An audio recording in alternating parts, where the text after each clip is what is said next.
Je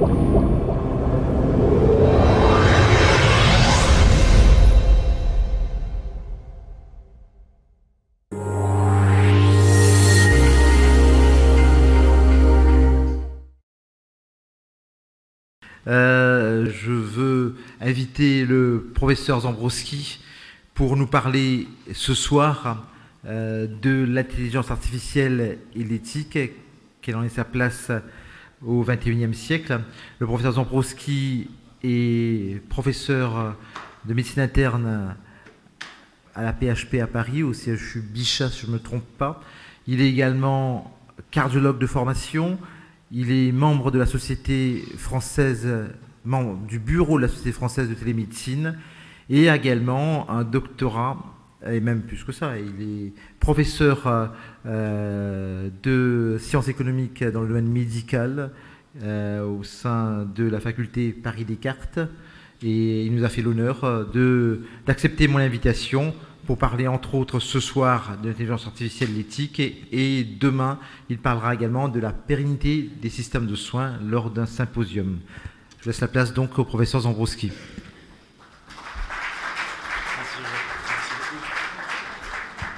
Je voudrais d'abord remercier les organisateurs pour leur invitation. En réfléchissant à cette thématique, comment parler d'éthique à l'heure de l'intelligence artificielle, on s'est aperçu que beaucoup d'entre nous utilisaient ces mots en permanence sans forcément mettre dessus des définitions extrêmement précises. Even not in English, but it sounds the same. Alors, histoire de savoir de quoi on parle, d'abord une petite citation que j'ai empruntée à Guy de Maupassant dans les Contes de la Bécasse, dont je vous recommande la lecture. On n'a vraiment peur que de ce que l'on ne comprend pas. Alors, histoire de ne pas avoir peur, cependant, on voit que c'est une question qui préoccupe les professionnels plus que les patients, parce que voici les résultats d'un sondage auquel nous avons participé, et quand on demande à 1000 Français âgés de 18 ans ou plus qu'est-ce qui les préoccupe finalement, eh bien vous voyez, c'est la prise en charge de fin de vie, santé, environnement, etc., etc. Et puis les histoires d'intelligence artificielle ne viennent que finalement très très bas, et même les questions sur les données de santé, tout simplement parce qu'en fait ils ne savent même pas de quoi il s'agit. En fait, l'éthique, petit rappel, c'est la partie de la philosophie qui envisage les fondements de la morale, et puis c'est aussi l'ensemble des principes moraux à la base de la conduite de quelqu'un. Quant à l'intelligence artificielle, c'est un ensemble de théories techniques qui sont mises en œuvre en vue de réaliser des machines capables de simuler l'intelligence. En réalité, les spécialistes vous expliquent que l'intelligence artificielle, par nature, n'est pas de l'intelligence, pour la raison que vous avez, comme moi, je pense, un cerveau droit et un cerveau gauche. Ce que nous allons essayer de mettre dans une machine, c'est les fonctions du cerveau gauche, tout ce qui est la rationalité, tout ce qui est des choses que l'on peut apprendre dans des livres. Mais vous avez aussi, heureusement, un cerveau droit. Et dans ce cerveau droit, il y a l'émotion, l'intuition, l'affectivité, l'émotivité, des choses qui ne se rationalisent pas et qu'on ne met pas en équation, comme la créativité, comme ce qui amène certains d'entre nous à être artistes, poètes. Mais quelque part dans la discipline médicale, il y a une part d'intuition. Dans votre pratique, il y a autre chose que ce qui figure dans les livres dans lesquels on vous a appris votre métier, et même dans le dernier numéro de Lancet ou du British Medical Journal. Donc, en fait, ce n'est pas de la vraie intelligence. En tout cas, quelques mots sur l'éthique, c'est important, parce qu'on a tendance à confondre un petit peu la morale, l'éthique et le droit. L'éthique, c'est ce qui définit le bon. On appelle ça, quand on veut parler savant, la visée téléologique. Évidemment, la morale, c'est la visée dite déontologique, le bien. Et le bien et le bon, vous savez très bien que ce n'est pas forcément la même chose. Enfin, il y a le droit qui a une visée normative, et on nous impose à nous, comme on impose à la société, aux patients, des textes qui prétendent régler l'éthique, à défaut de pouvoir dicter la morale, et qui essaie de suivre la morale, comment vivre bien. Un philosophe français qui est mort en 2005, Paul Ricoeur, a proposé 3 niveaux de réflexion pour des décisions qui impliquent des valeurs, qui tentent de définir soi-même comme un autre.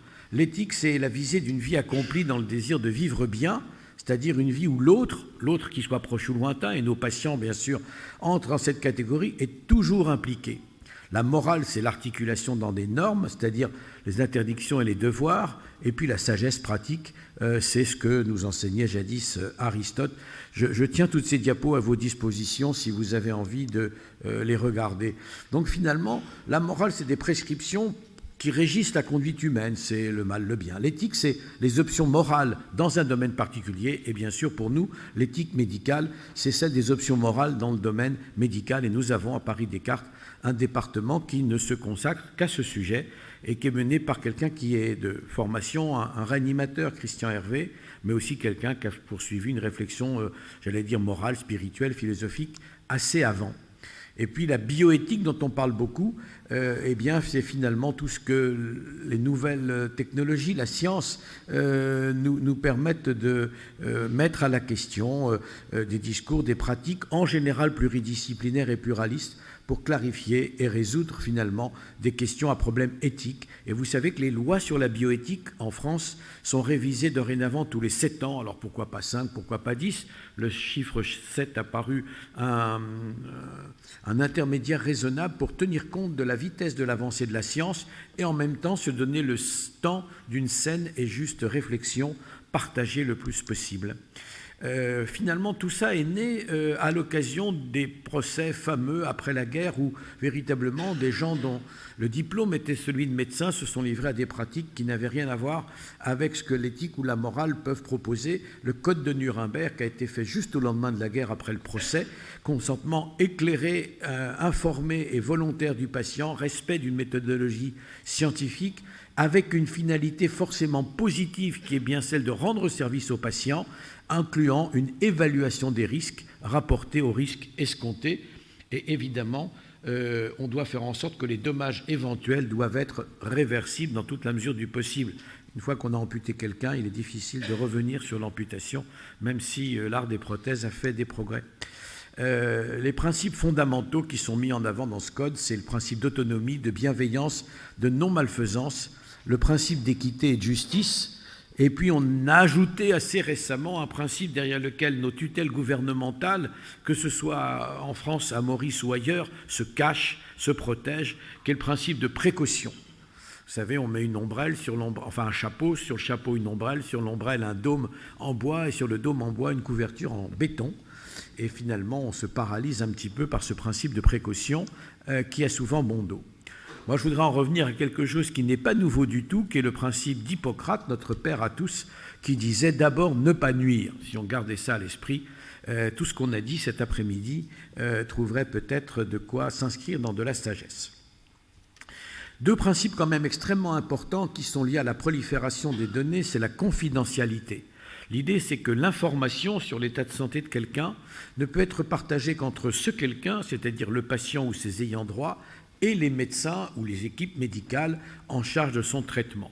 Or, aujourd'hui, on voit fleurir, alors sous prétexte que c'est une personnalité, ou prétexte que c'est un tiers qui se prétend autorisé, l'employeur, une compagnie d'assurance, telle ou telle, tente de nous faire rompre cette règle absolue de confidentialité. Je vous rappelle que ce soit à Maurice ou en France, que le dossier médical est la propriété inaliénable du patient et de lui seul, et d'une personne qui en a délégation si, par exemple, le patient est incapable ou bien est un mineur. Mais le dossier n'appartient pas au médecin ni à l'hôpital, le dossier appartient au patient. D'où la raison pour laquelle, si on veut écrire des choses que le patient n'a pas à lire, il faut les écrire à côté du dossier. Petite parenthèse que je referme. Quant effectivement au consentement, notamment lorsqu'on va procéder à des actes un petit peu lourds dont les conséquences sont éventuellement ou potentiellement irréversibles, eh bien le consentement du patient doit être évidemment obtenu sur la base d'explications à la fois claires, précises, avec les options de prise en charge qui sont possibles et dans chacun des cas, les bénéfices d'un côté et les risques de l'autre. Aujourd'hui, le patient est devenu un acteur de sa santé. Vous savez que le mot patient, en français comme en anglais, vient du latin pateo, pas du tout du fait que le patient attend que ce soit l'heure pour qu'on le prenne parce qu'il a fait la queue, mais pateo, ça veut dire je supporte. Et le patient, c'est celui qui supporte le fléau de la maladie qui naturellement est une malédiction divine. Dans les temps anciens, on était malade parce qu'on avait quelque part, et si pas soi, son frère ou son père, on avait quelque part adopté une conduite déplaisante pour les dieux, donc on subissait la condamnation. C'est pour ça que les sorciers, que nous sommes encore quelque part, avaient la capacité d'exorciser cette malédiction. Donc le patient, aujourd'hui, eh bien, il est devenu un acteur, et il n'est plus celui qui supporte. Il est celui à qui il faut donner voix au chapitre, alors même qu'il n'a pas la connaissance ni les moyens, et que lui ne lit pas les journaux et les congrès dont sont extraites les données qu'on a vues cet après-midi. En fait, tout ça, c'est né d'une obligation qui a pris forme de plus en plus et qui s'impose absolument dans toutes les sociétés, c'est la perspective du respect absolu de la dignité de la personne. Et ça n'est pas parce que quelqu'un est horizontal, alors que nous sommes verticaux, à lui dans son lit et nous debout fièrement dans notre blouse à son chevet, qu'il a perdu en quoi que ce soit de sa dignité. Et cette dimension est tout à fait importante lorsqu'on va aborder le problème de ce qu'on imagine faire avec les données de santé concernant cette personne. Dire un mot également de l'éthique appliquée à la recherche. Parce que, naturellement, on a besoin de faire avancer la connaissance médicale, la technologie, les moyens diagnostiques, thérapeutiques, etc. Et par conséquent, il faut aussi tenir compte de la dignité et de la capacité des patients à savoir dans quels projets ils sont impliqués, quelles en sont les finalités, quels bénéfices on peut en escompter. Vous savez qu'en France, c'est un peu différent à Maurice, mais pas autant que ça. Quand on a la chance de faire un essai clinique, eh bien, il faut expliquer aux patients, moyennant quel risque, il peut être appelé à bénéficier par avance d'un traitement qui n'est disponible encore pour personne, puisque pas encore autorisé, mais que ça suppose une information loyale à laquelle il doit consentir loyalement. Si on met devant lui un paquet de 30 feuilles qu'il doit signer aveuglément dans la précipitation, ou juste parce qu'il a l'espoir d'une guérison, sans lui dire la part de risque qu'on imagine pouvoir être lié à cet essai, on n'est pas tout à fait honnête. Et en fait, il faut faire appel à sa raison, et pas seulement à son émotion. Il en a une, nous en avons une. Il faut savoir tenir compte, bien sûr, de ce facteur émotionnel et psychologique chez le patient, dans son entourage, mais aussi à tous les éléments d'argumentation raisonnable qu'on peut mettre à sa disposition. L'intelligence artificielle, dont je vous ai dit qu'elle n'était pas vraiment de l'intelligence, c'est quelque chose qui a fait irruption dans le domaine de la médecine très tôt, bien dans d'autres domaines aussi, la régulation du trafic aérien de l'avion qui m'a amené dans ce pays merveilleux hier, comme toutes sortes de choses sont liées à l'intelligence artificielle. Et à Cyber City, les tours en sont pleines à quelques kilomètres d'ici. Mais en médecine, c'est extrêmement important pour le diagnostic, l'imagerie médicale, la télémédecine, les opérations à distance, etc. Et ce qu'on appelle les GAFA, c'est-à-dire Google, Apple, Facebook et Amazon et quelques autres firmes, imaginent s'y tailler une part de lion et s'y faire de considérables revenus.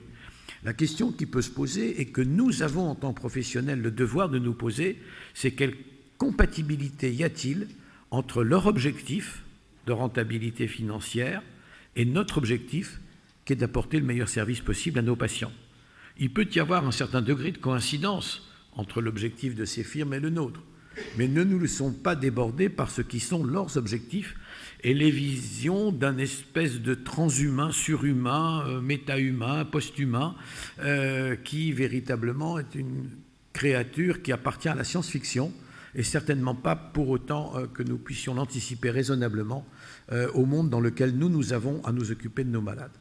Parce que la médecine du XXIe siècle n'est pas encore là à faire celle du 22e, mais la médecine du 21e siècle, ça se trouve effectivement à un carrefour que j'ai essayé de rappeler ici avec mon ami Pierre Simon, qui est le chantre de la Société française de télémédecine, qui est un néphrologue au départ et qui a beaucoup travaillé là-dessus. Aujourd'hui, dans toutes les familles, même à Maurice, où l'espérance de vie a considérablement évolué, il y a des centenaires ou des gens proches de 100 ans. C'était évidemment une grande rareté il y a encore 50 ans. Mais pour autant, certains rêvent de nous faire vivre 150 ans, 300 ans, et pourquoi pas d'aller vers cette espèce de mythe de l'immortalité. Je ne sais pas si c'est tout à fait enviable, je ne sais pas avec quoi on les nourrirait, je ne sais quoi. Mais bon, au-delà du problème concret, certains imaginent donner à notre espèce une durée de vie qui n'est pas celle de la biologie telle que nous la connaissons. C'est ce qu'on appelle l'homme augmenté, la technomédecine. Alors c'est vrai qu'on peut remplacer des morceaux ici ou là, hein, mais à force de remplacer, il ne restera plus rien de l'individu d'origine. En tout cas, l'autre problème majeur est celui des données en santé. Aujourd'hui, on collecte à propos de tout des données considérables. La sécurité sociale en France collecte des tonnes de données, pas forcément pertinentes, parce qu'elle les collecte pour son objet, qui est de financer les soins. Mais elle ne sait pas, par exemple, quel est l'état clinique d'un patient à l'issue d'un traitement qu'elle a financé. Et au nom de ça, d'ailleurs, elle dit qu'elle n'est pas en mesure de payer au résultat, alors que dans certains pays, on paye l'industriel du médicament ou du dispositif si le résultat qu'il avait promis en vendant son médicament ou son dispositif est obtenu. S'il est obtenu à moitié, on le paye la moitié. Et s'il n'y a pas de résultat, on ne le paye pas. C'est le vieux proverbe des teinturiers chinois sur la côte américaine, no tiki, no shirty. Pas de résultat, on ne vous paye pas. Hein? Mais la Sécu, qui brasse des tonnes de données sur chacun d'entre nous, Français, bénéficiaires de l'assurance maladie, ne collecte pas de données sur l'état clinique des patients. Par contre, nos administrations collectent des tas de données sur l'administration des patients. Rien qu'à voir les ordonnances de médicaments, d'examens de laboratoire, d'imagerie, on peut collecter des tas de données sur l'état d'un patient, mais on ne le fait pas. Il y en a cependant une énorme quantité, et l'intégration, l'analyse, l'interprétation de cette masse de données peut améliorer considérablement la connaissance. C'est-à-dire que chacun d'entre nous a une expérience de quelques centaines, de quelques milliers, voire dizaines de milliers de patients tout au long d'un parcours professionnel, mais guère plus. Mais en amalgamant toutes ces données, après les avoir anonymisées soigneusement, on peut voir émerger des corrélations extrêmement intéressantes qui vont mettre en évidence des conséquences physiopathologiques, thérapeutiques ou autres, de toute première importance qu'on ne pouvait pas voir autrement. En fait, c'est ce qu'on appelle la découverte des règles d'association, c'est-à-dire qu'on fait c'est de la modélisation mathématique. Aucun cerveau humain, même relativement bien câblé, ne peut établir ces corrélations sur autant de milliers, voire de millions de données différentes. Alors, ça donne lieu à ce qu'on appelle le data mining, c'est-à-dire le fait d'aller creuser dans les données à partir de bases et pour rechercher des séquences qui paraissent avoir un ordre régulier ou au contraire irrégulier ou des relations qui sont jugées intéressantes. Et puis ça donne lieu aussi à ce qu'on appelle le machine learning. Le machine learning, c'est finalement le fait d'être capable, à partir de ça, eh bien de faire œuvre d'enseignement, d'être capable de proposer de l'acquisition de connaissances et d'améliorer la résolution de problèmes. Alors il faut être évidemment très très prudent. Pourquoi ? Parce que quand on brasse des millions de données comme ça, eh bien, je vous ai dit, on cherche des régularités ou des irrégularités. Mais vous avez tous fait assez de statistiques dans le courant ou dans le début de vos études pour savoir qu'une courbe de Gauss, ça a un ventre, et puis ça a à droite et à gauche des petites pointes comme ça. Et la machine, elle ne sait pas voir, ou plutôt elle écarte ce qui se trouve dans les extrêmes à droite et à gauche. Et ce qui fait le bon médecin, et ce qui le différencie du médecin automate, du médecin robotisé, eh bien c'est justement cette part d'intuition qui est parfois de tenir compte des cas exceptionnels. Vous savez, le cas typique est, on a tous appris ça dans les questions de concours, et puis il y a des formes atypiques et des formes qui ne sont même pas décrites dans les formes atypiques et qui pourtant sont bien celles-là. Et dans les patients un peu polypathologiques dont vous avez parlé aujourd'hui, celui qui est hypertendu, dyslipidémique, dysglycémique et qui a peut-être une pathologie intercurrente qui n'a rien à voir avec ça, eh bien, comment faire pour trouver le traitement qui sera juste et qui, en agissant sur telle maladie, ne viendra pas déséquilibrer totalement telle autre. C'est ce à quoi nous sommes confrontés en permanence. Donc, attention à la méconnaissance des extrêmes de tout système qui raisonne statistiquement sur les grands flux. Alors évidemment, les systèmes très sophistiqués, on nous dit qu'ils sont capables d'aller chercher même dans les extrêmes. Personnellement, les systèmes que nous regardons en permanence, que nous examinons, que nous tentons d'expertiser, ne sont pas encore du tout satisfaisants à ce sujet. Alors cela dit, en 2016, un supercalculateur de IBM a diagnostiqué une leucémie chez une patiente japonaise de 60 ans chez qui personne ne l'avait vue, et l'ordinateur a permis de conseiller les médecins à adapter leur traitement et à guérir cette malade. L'idée, c'est donc le fameux machine learning dont je viens de passer, qui a extrait l'information de centaines de milliers de dossiers, donc le big data, millions de dossiers médicaux, et finalement on a eu le diagnostic dans le cas de cette patiente, et puis le type de la leucémie et le traitement adapté, et bonne chance pour elle, en tout cas si on en croit IBM, c'est que l'état de la patiente s'est amélioré. Heureusement aujourd'hui la leucémie, il arrive que ça guérisse, en tout cas que ça aille mieux. Et bien entendu, l'idée, c'est qu'on n'a pas analysé les symptômes tels que la patiente aurait pu les décrire ou qu'on aurait pu les recueillir par l'examen clinique ou les examens complémentaires. En fait, ce qu'a fait la machine, c'est qu'elle a exploité l'information en ligne. Parce que le système est capable de lire 300 pages de données en une demi-seconde à partir de revues publiées en 7 langues. Alors, à part des langues où il n'y a pas de publication médicale, le français, l'anglais, l'allemand, l'espagnol, le japonais, etc., sont lus en permanence, et tout ce qui sort de toutes les revues est à raison de 300 pages en une demi-seconde, donc vous voyez combien ça lu par 24 heures, est lu par cette grosse machine. Et évidemment, il y a tout, y compris non seulement les publications dans les revues, mais les tweets, les blogs, les articles de journaux, enfin tout ce qu'on peut trouver qui a une trace écrite sur Internet. Et vous voyez tout de suite d'ailleurs un biais possible, ce qui n'est pas sur Internet n'est pas vu par Watson. Il y a des effets indésirables que vous voyez dans votre pratique et que, bien entendu, vous jugez pas utile de déclarer à l'agence du médicament qui, du coup, ne les publie pas. Vous-même, vous n'en avez pas fait cas et personne ne le sait. Et c'est une majorité d'effets indésirables. Alors, finalement, on nous dit, c'est l'intention du système, que ça a fonctionné comme un super cerveau et qu'il y a un corpus de savoir au départ déstructuré, et puis, comme un cerveau humain, alors il faut voir ça avec des guillemets que je n'ai pas mis sur ma diapositive, Watson va construire des connexions entre les données éparses et va fabriquer son expertise à partir de là. Nous le faisons, parce que nous sommes doués de la capacité d'intuition. L'ordinateur, comme vous le savez tous, il ne fait que ce qu'on a programmé. Et on ne sait pas programmer l'intuition. On sait programmer la détection de corrélation. Mais ce n'est pas tout à fait la même chose.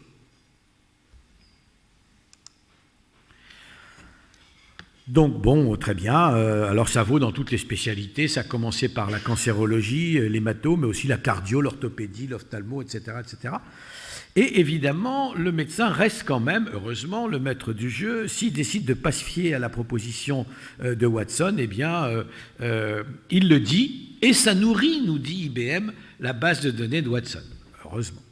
Donc, Watson va corriger son raisonnement en disant « mais pour le docteur Untel, éventuellement sur tel fondement, il a décidé de ne pas se fier à la machine. » Donc, on nous dit « l'ordinateur n'est pas face au médecin, il est avec lui, il n'a pas vocation à remplacer le médecin et à l'aider. » Ça, c'est ce qu'on appelle en anglais du wishful thinking, c'est-à-dire du vœu pieux. Parce que l'idée, c'est de faire que ce soit, alors la main sur le cœur, que le médecin se consacre à des tâches irremplaçables et nobles, tandis que la machine traitera l'ensemble des diagnostics courants et du quotidien.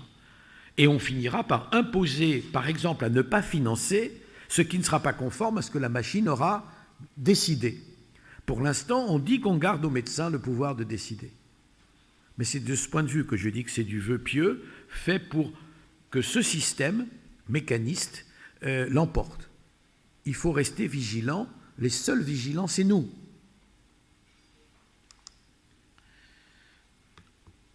Alors cela dit, ça peut marcher, ça peut être utile, on peut obtenir des réponses, on peut utiliser les outils d'intelligence artificielle pour rappeler par exemple à un patient diabétique que ce n'est pas parce qu'à la dernière prise de sang, sa glycémie était normale qu'il doit considérer qu'il est guéri. Mais vous ne savez peut-être pas, le département d'économie de santé que j'ai le privilège de diriger le sait, plus de la moitié des diabétiques en France métropolitaine comme d'outre-mer, 2 ans après le diagnostic de diabète, n'achètent plus leurs médicaments. N'achètent plus leurs médicaments. S'ils ne les achètent pas, la probabilité qu'ils les prennent est encore plus faible. Parce qu'ils considèrent que 2 examens normaux, c'est normal, donc je suis guéri. Parce qu'on n'a pas eu le temps de leur expliquer. Alors aujourd'hui, on prend ce temps, on baptise ça éducation thérapeutique, mais la vérité, c'est que la plupart d'entre eux ne comprennent pas ce que nous leur disons parce que nous ne savons pas parler leur langue, pas plus qu'ils ne savent parler la nôtre. Je ne parle pas de créole ou de... Non, je parle de French or English, basic French or basic English. Maintenant, on sait faire des tas de choses. On a des systèmes qui peuvent écrire aux malades, voilà un mois que vous avez acheté votre dernière boîte de médicaments. Avez-vous un problème avec le médicament ou savez-vous qu'il est temps d'aller renouveler? On peut des systèmes d'aide à l'observance, des systèmes d'encouragement, etc., qui peuvent venir dans le téléphone du patient. Ça, c'est sans doute utile si le patient l'accepte, etc., etc. Aujourd'hui, il y a aussi, bien entendu, l'immense champ des tests génétiques. Alors vous savez qu'en oncologie, c'est tout à fait décisif, que quelque chose qui valait des millions de dollars il y a encore 10 ou 15 ans, aujourd'hui coûte moins de 100 €, c'est-à-dire quelques milliers de roupies, et que, évidemment, ça transforme complètement le diagnostic fin et donc le traitement d'un certain nombre de cancers, avec finalement des systèmes qui permettent de prédire le risque et le taux de survie des patientes au stade précoce. Et vous savez que plus on intervient précocement sur un cancer, plus la probabilité d'un traitement à la fois relativement léger et relativement efficace est importante. Et il y a le centre Oscar Lambret à Lille qui a mis un test analogue extrêmement précoce et un encore plus extraordinaire qui fonctionne avec un smartphone dans lequel le patient répond à des petites questions sur son mode de vie, sur est-ce qu'il mange un peu plus, est-ce qu'il a un peu plus de goût pour tel aliment, est-ce qu'il dort autrement, etc., permet de détecter la récidive précoce d'un certain nombre de cancers. Ça a été montré notamment dans le cancer du poumon, dont vous savez comme moi que c'est une vraie cochonnerie. En neurologie, des choses extrêmement importantes qui analysent de la même manière des indicateurs de la maladie de Parkinson comme la voix et les mouvements fins, et ça permet de suivre en temps réel l'évolution des symptômes et de la maladie, et ça permet finalement de corriger la prise en charge. J'ai évidemment gardé ma propre spécialité d'origine pour la bonne bouche, la cardiologie. Il y a une medtech marseillaise qui a mis au point un logiciel d'intelligence artificielle en rythmologie interventionnelle dans le traitement de la fibrillation auriculaire. Tout le monde sait que c'est évidemment quelque chose qui aujourd'hui se corrige, mais la machine permet, avec un petit gadget, de détecter les foyers électriques qui sont à l'origine de l'AFA. Et à Boston, en mai dernier, le professeur Khalifa a présenté les résultats d'un test dans lequel 28 cardiologues experts d'un côté et le logiciel de l'autre ont analysé les signaux électriques intracardiaques dans des procédures d'ablation de fibrillation auriculaire. Eh bien, le logiciel a été meilleur que les 28 cardiologues experts, ce qui montre que finalement, ce n'est pas complètement ridicule. Quand la donnée qu'on analyse, elle est dans le mathématique. Et vous conviendrez avec moi qu'une courbe d'électrocardiogramme est une courbe mathématique. Elle obéit à une équation plus ou moins complexe. Mais c'est un signal objectif et graphique. Ce n'est pas le cas de toute la médecine. Cela dit, c'est bien. Et donc actuellement, il y a un essai multicentrique qui a lieu dans 30 centres pour valider ce dispositif. Évidemment, l'autre idée, c'est celle du diagnostic, où 6 centres de recherche sont associés à un projet Consoré. Nous y sommes associés pour développer ce qu'on a appelé, et j'étais contre ce titre, le Google 3.0 du cancer, parce que se comparer à Google, ça ne me fait pas plaisir du tout. Et puis une start-up qui s'appelle Damae Medical, française également, qui a une méthode non invasive d'analyse médicale grâce à l'imagerie et qui permet grâce à un petit boîtier spécialisé, c'est de la dermato et ça permet de diagnostiquer le mélanome de très loin par un système d'infrarouge qui pénètre au-dessus de la lésion et qui, alors c'est un algorithme extrêmement puissant pour le coup, très très sophistiqué et qui fait remarquablement le diagnostic de mélanome sans biopsie, donc de manière non invasive. Et quand le recours à un dermatologue est compliqué, ça fonctionne remarquablement bien. Pardonnez-moi ? Les pharmaciens, il y a quelques pharmaciens qui sont dans l'expérimentation. Mais ce n'est pas un dermatoscope, ce n'est pas une ampoule de lumière visible. C'est de la lumière infrarouge qui fait un pinceau extrêmement fin qui se déplace et qui pénètre dans le derme et l'hypoderme. Je vous montrerai des images si ça vous intéresse. C'est brillant, mais c'est basé sur un algorithme extrêmement puissants, vraiment. Alors ils ont eu des prix, ils ont eu des subventions pour ça. Finalement, on voit que le paradigme change complètement et que tout ça ouvre la porte à potentiellement, effectivement, des recherches différentes. La modélisation en recherche permet d'éviter d'avoir besoin d'espèces animales. Vous savez qu'aujourd'hui, on prend soin du bien-être des animaux.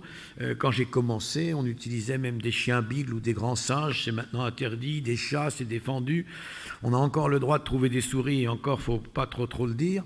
Enfin, ça devient très compliqué. On arrive aujourd'hui à avoir des modèles qui permettent d'économiser un très grand nombre de ces essais, pas tous, mais un certain nombre de ces essais, voire même des phases précoces de certains essais cliniques.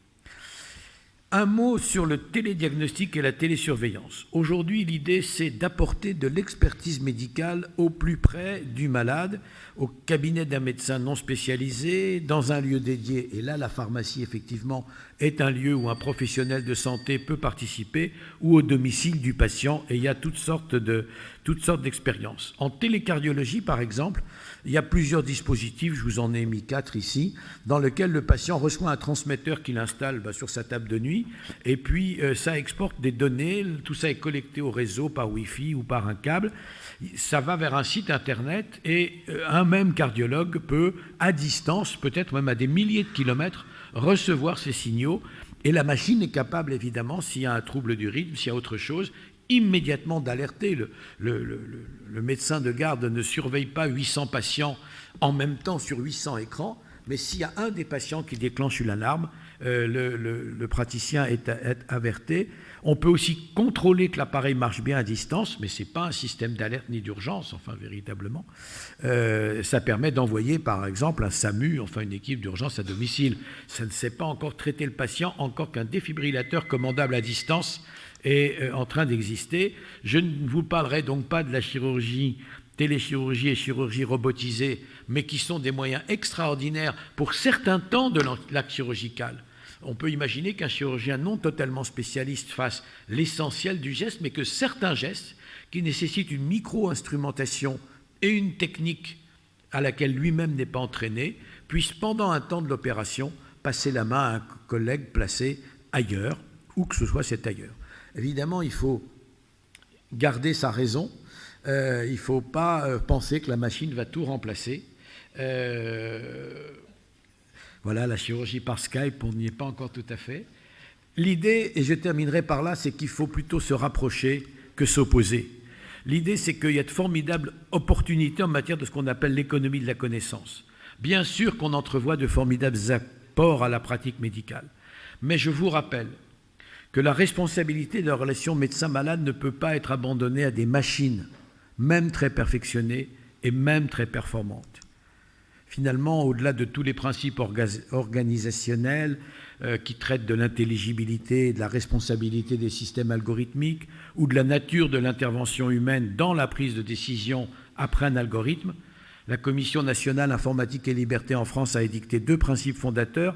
C'est un principe de loyauté, l'intérêt des utilisateurs doit primer dans tous les cas, et un principe de vigilance-réflexivité, selon lequel la confiance vis-à-vis des chaînes algorithmiques doit être limitée, l'homme doit garder la main.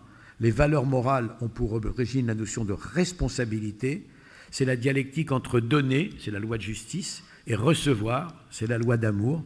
L'intelligence artificielle augmente et démultiplie l'intelligence, mais elle n'a et elle ne peut avoir aucun esprit. Elle ne peut avoir de dimension spirituelle qui pourtant nous guide, quoi que nous pensions. Elle ne peut pas avoir d'amour qui intervient dans notre métier plus que nous l'imaginons. On ne devient pas médecin, professionnel de santé si on n'a pas cette dimension en nous. L'intelligence artificielle n'a aucune valeur morale intrinsèque. Elle n'a pas d'éthique par nature. Vous lirez, je n'ai pas le temps de vous le détailler, les propos de Guy Valencien qui s'intéresse lui aussi à ces 2 sujets, qui se termine par dire qu'il va être dépossédé, lui comme nous tous, des outils qui faisaient son métier de médecin techniquement, mais en revanche, ce qui restera, c'est la relation humaine. Le médecin sera à la disposition du malade qui, quoi qu'il arrive, ne croira jamais à un ordinateur. Un malade aura toujours besoin d'une personne qui le réconforte, parce que je ne veux pas finir à voir de ça une réalité. Vous savez, le malade qui vient dire « Docteur, je viens vous voir parce que selon mes capteurs, je suis cliniquement mort. Je vous remercie de votre attention.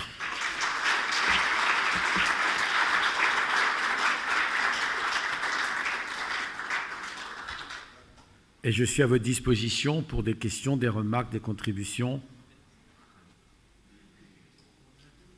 ou juste de l'hypoglycémie qui vous menace.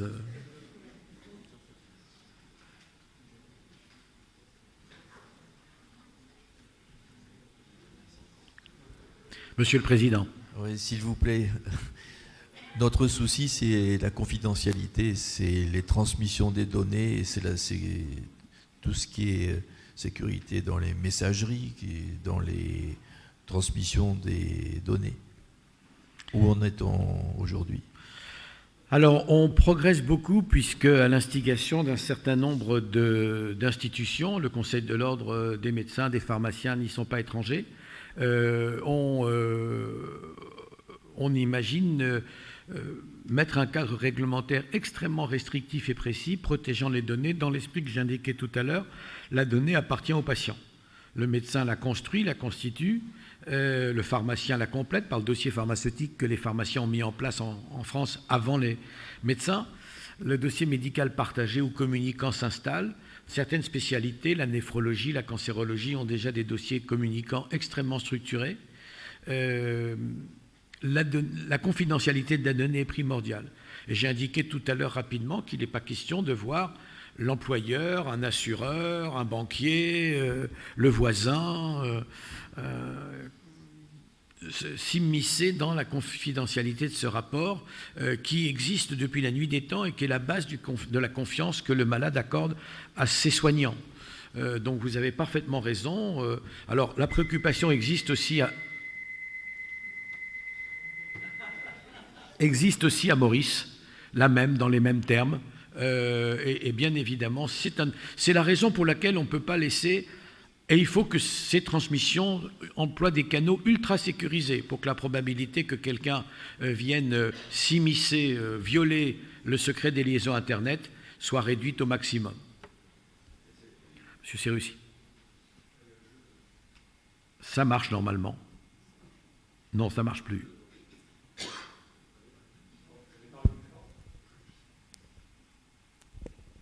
Pour poursuivre sur la même chose, on essaye de sécuriser au maximum les données, toutes les données médicales, les données, enfin, ça paraît assez paradoxal dans le monde où on vit, où les personnes, nous, on s'efforce de sécuriser toutes leurs données, mais eux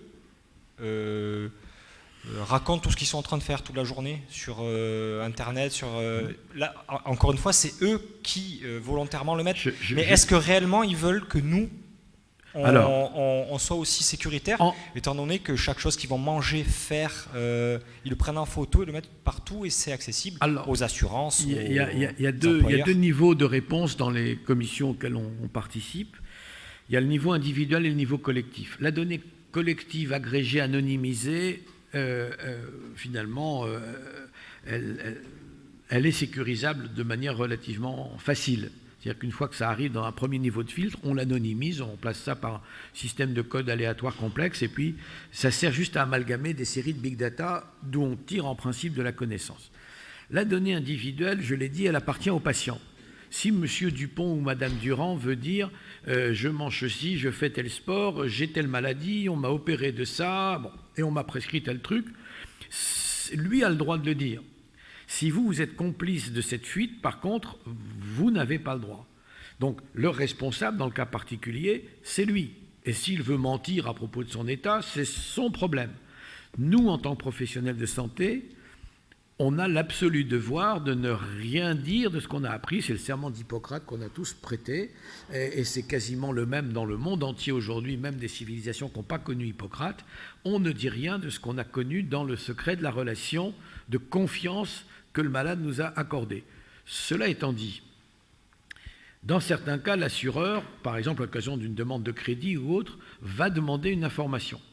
Il faut être extrêmement attentif, mais les conseils de l'ordre édictent, c'est vrai à Maurice comme en France, édictent des conseils et des façons de répondre sur comment rédiger un certificat, qu'est-ce qu'on a le droit d'y mettre et à qui doit-on l'adresser.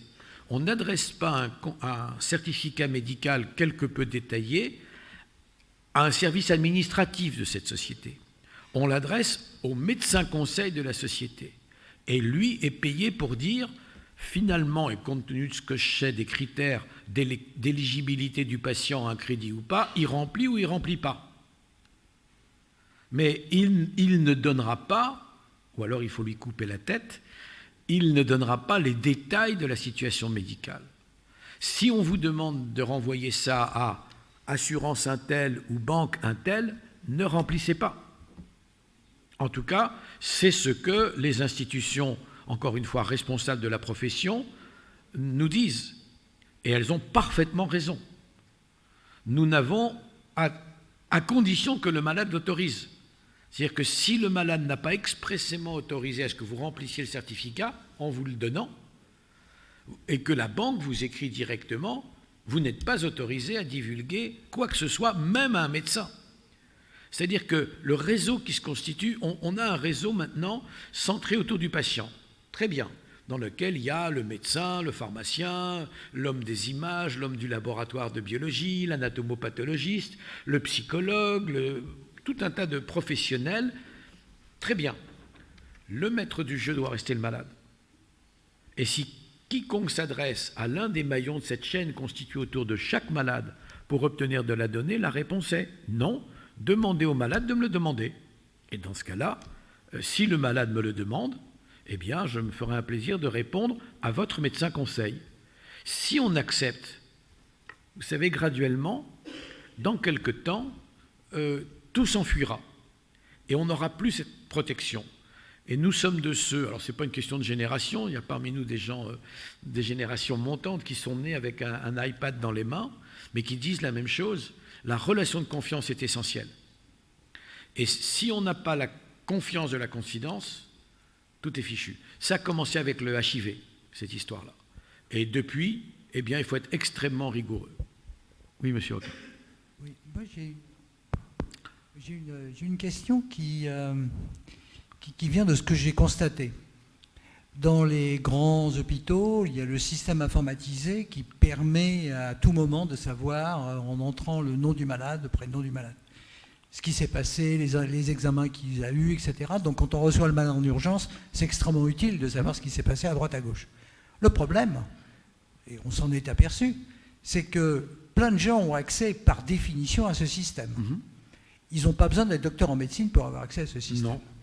Et donc, on s'en est aperçu parce qu'on a fait un comptage et un repérage. Il y a plein de gens qui sont allés voir le dossier de santé du directeur général du CHU, qui n'avait rien à voir avec le directeur général, qui n'avait jamais pris en charge ce patient.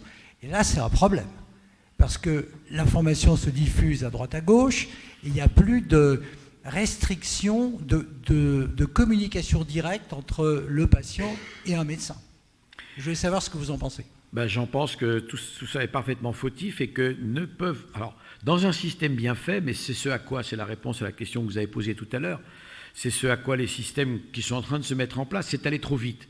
Mais les systèmes qui sont en train de se mettre en place limitent l'accès au dossier de manière générale et à certains segments du dossier à des gens qui sont dûment habilités à cet effet par le patient lui-même. Parce que dans le cas d'espèce, si on a accès au dossier du directeur du centre hospitalier, histoire de savoir s'il est vraiment fou ou juste paranoïaque, ça n'est pas normal. Et les responsables syndicaux ou les collègues n'ont pas à savoir. Donc ça prouve que des tas de gens qui ne sont pas, comme vous l'avez dit, les médecins traitants, ni de près ni de loin, ont pu entrer dans le système. Alors maintenant, on n'empêchera pas que, je ne sais pas moi, un opérateur informatique chargé de la maintenance du serveur ait été aspiré de la donnée et lui n'a jamais signé en principe la feuille dans laquelle il s'engage à ne pas divulguer. Mais les gens qui piratent les sites de nos ambassades ou de nos ministères ne sont pas autorisés non plus. Donc je veux dire, il n'y a rien. Il n'y a rien qui soit à l'abri définitif et absolu de tout. La question c'est est-ce que dans l'ensemble, le bénéfice que ces systèmes peuvent apporter à la santé de nos concitoyens vaut qu'on accepte une petite part d'infraction ou pas. Et la vérité, c'est que je me fiche de savoir l'état de santé du directeur du centre hospitalier de Poitiers ou de Limoges, quoi. De toute façon, il va changer dans pas longtemps, par définition. En tout cas, merci beaucoup à le professeur Zambrowski pour cette brillante lecture. Je vous invite à poursuivre la discussion ensemble autour d'un verre, cocktail servi dans les jardins à côté du restaurant. À tout de suite.